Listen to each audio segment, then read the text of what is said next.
Okay, folks, so this week's course is called Primland, Primland golf course. It's in the Primland Resort, and it is in Meadows of Dan, Virginia. I don't know if you've ever heard of this place before or anywhere near Meadows of Dan, but it is near the far end in Virginia of the Blue Ridge Parkway. And as such, the course is in the Blue Ridge Mountains, and it is about, I would say, uh, no more than 20 or 30 miles north of the North Carolina border, just northwest of Stewart, which I believe is on the border. And the course is essentially accessed by taking Highway 58 down into the Primland community area, which is approximately 10,000 acres of mountain territory, and it's a large gated community, which is basically a bunch of what do you call them, cabins that are on mountainsides or cliffsides or hillsides or whatever you call it, along this road that meanders through the community, the resort. And they have this nice golf course there. It's a sub 140 course, 7,000 yards in the back tee, so on. And I think it's rated number 6 in the state. That was one of the reasons why I chose it, but it's available to the public.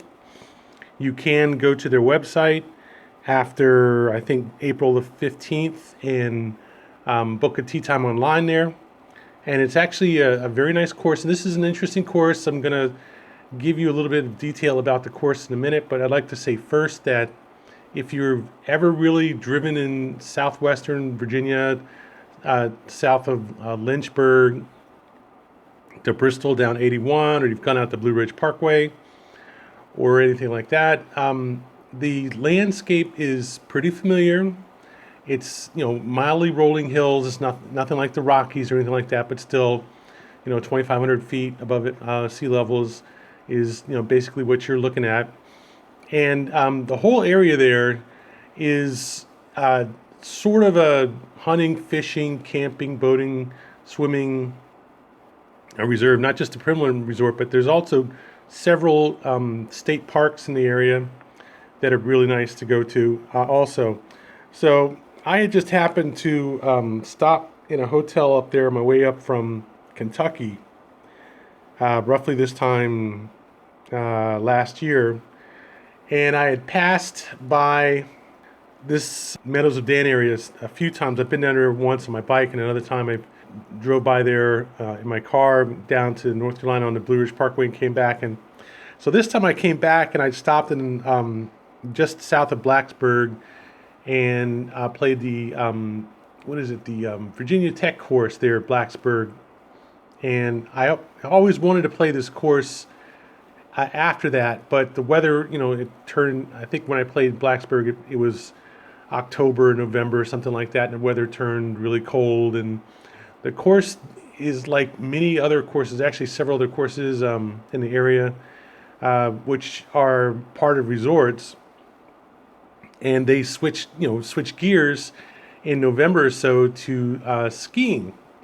So while Primland doesn't have a ski resort, there are other ones like Whitetail and some of the other resorts down in West Virginia, that part of West Virginia near the Virginia border, that are actually ski resorts in the winter, and then they go to golf in the summer, along with hiking and horseback riding and so forth, canoeing and all these things. So it's a very nice place to go to get out of the heat and the oppressive humidity of the Chesapeake Bay drainage area, anywhere from basically 81 East, 64 East, where 81, 64 join in Waynesboro. That's kind of like the idea of this place. So the course is actually I would say in general, you describe it as a mountain slash woods course. It's not really high enough up in the mountains to be dominated by the mountains, although you do get some interesting although modest, still modest views of the mountains and so forth from the course. But at the same time, it's not low enough that you have to ignore, or you can't ignore, certain things like the air is thinner there, so the ball tends to go farther. The wind is much stronger when it does. When the weather kicks up, it does get a lot more windy than it does, when you're out at the mountains. And when I played, the weather was so windy. It was the day after it had rained. Basically, it was a warm front that came through, and it was cloudy and wet the whole day before. But the next day, it had basically cleared up significantly. Now, although not completely, there were still patchy clouds, partly cloudy skies on the way there. But the wind was just really ferocious. It was gusting 30-mile-an-hour winds, enough where you could see the grass just like bending over and stuff on the way onto the course, which I knew was going to be interesting. Playing on a windy course is bad enough. Playing on a windy course is high up in the mountains. The ball can just take off on you and go 90 degrees the other way, or come right back to you. So it wasn't quite that bad. And the wind did calm down after about 10 or 11 o'clock. And luckily my tee time didn't start till 12:30, so not a big problem. But the course was definitely a notch or two above your average woods course, whether it was a neighborhood woods course or just a nice woods course out in the middle of nowhere. And while it was a tight course on some holes, generally speaking, the tighter holes were shorter and therefore more encouraging of irons off the tee. I did play it from the back tees all the way around. Didn't have too much trouble really with the course as far as distance goes.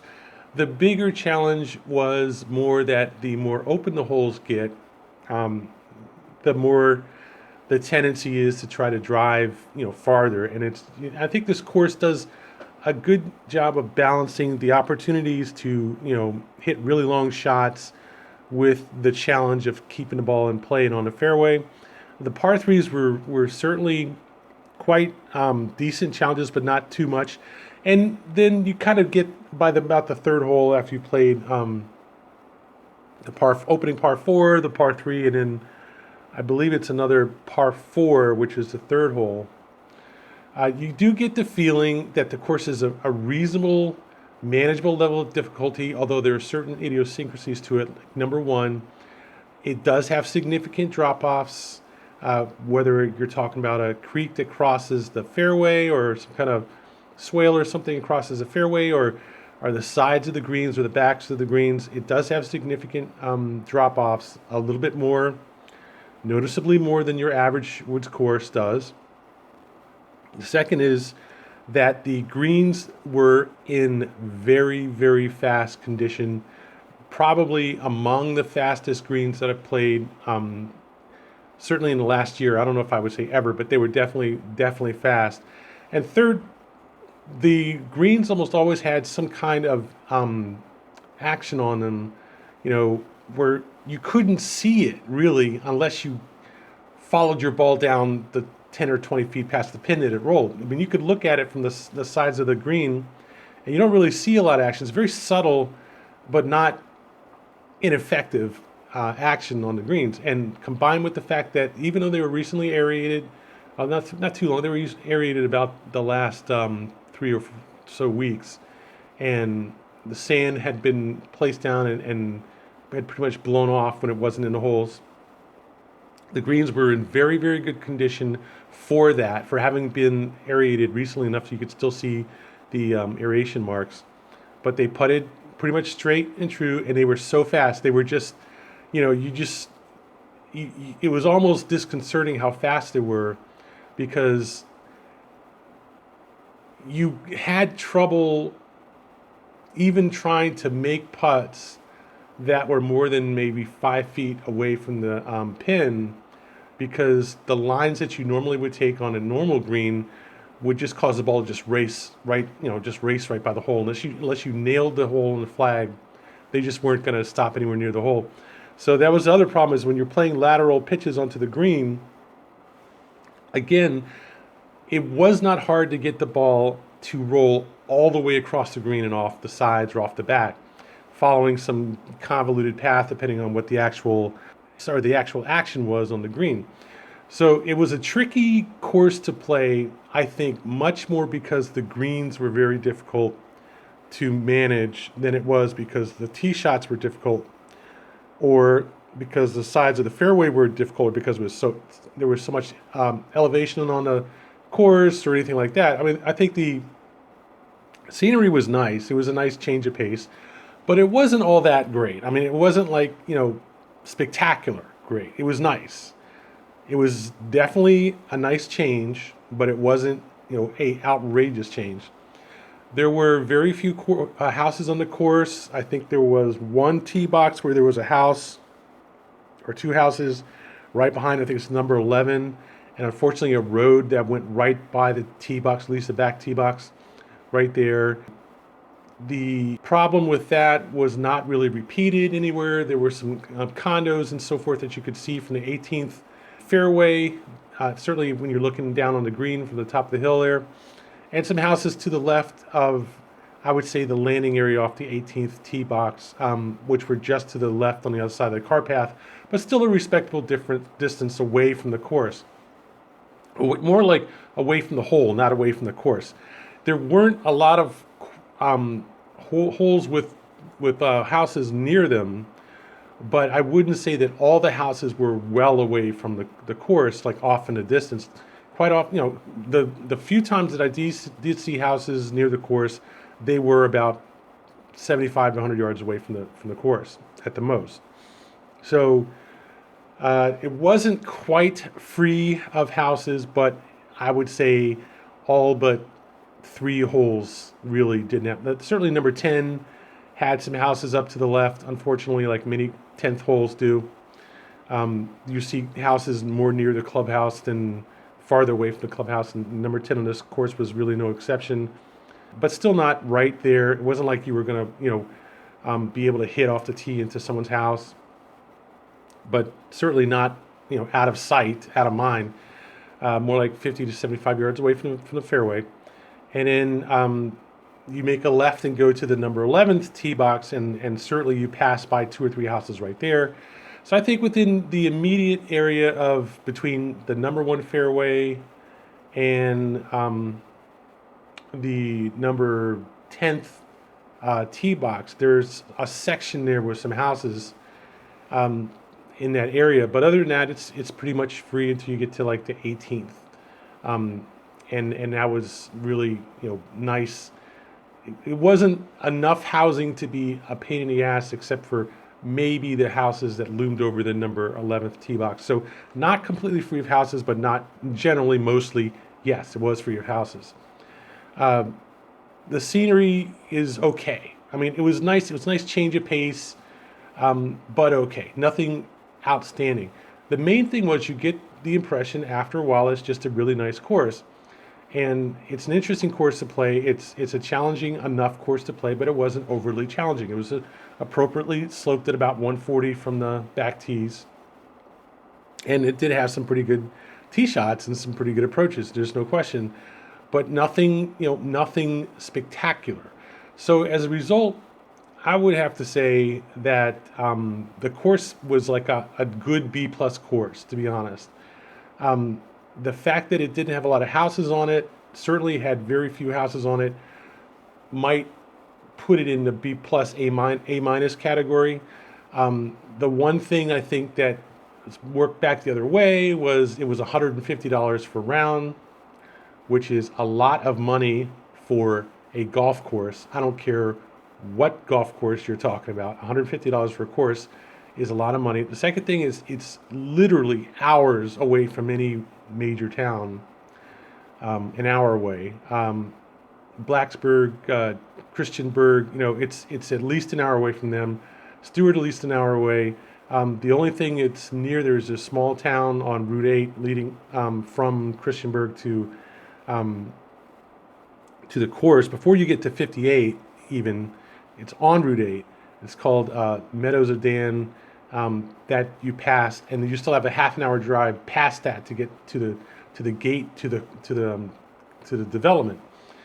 So it's out there. It's in the middle of out there.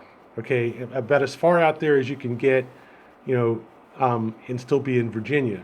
Uh, so I can't say that it is an easy course to get to, but I do think it is worth the visit. At least it's a little expensive, but it's still a nice course.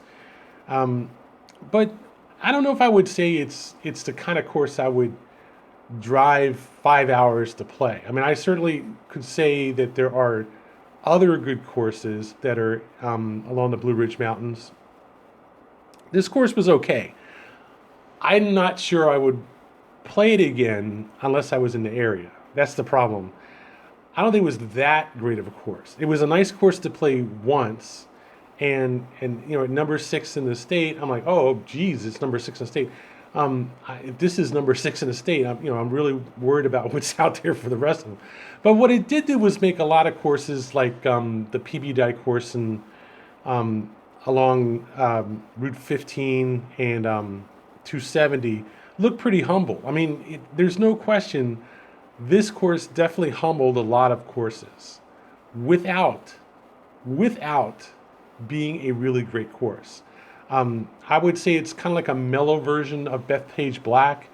The rough there was significant, but not, devastating to your game. It's still quite playable. The fairways were nice. They were like, just drive on the fairways all day long. Don't worry about it. Just stay off the rough. Whatever you do, don't. We'd rather you drive on the fairways than on the rough. It was nice. There's no question about it. The clubhouse was nice. The facilities were nice. Everything was nice. I just don't know if I would say it was worth, that much money to play it. But it was certainly a lot better course than a lot of courses that I played. I can't say it was the best course I played, or it was such a great course that I really want to go back out and play it again. But it definitely humbled a lot of courses that I played. So in that case, I'm going to give it a right on the line between an A- and a B+. I mean, it could be an A-, it could be a B+.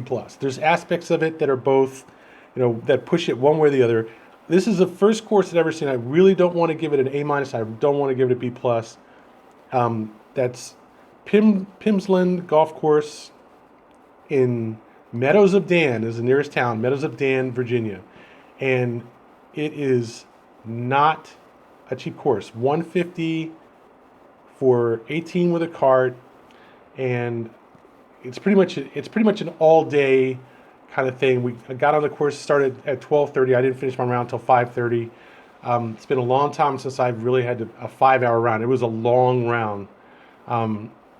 It's just a big course, and you have to be patient and not run around and just take blind shots all day long.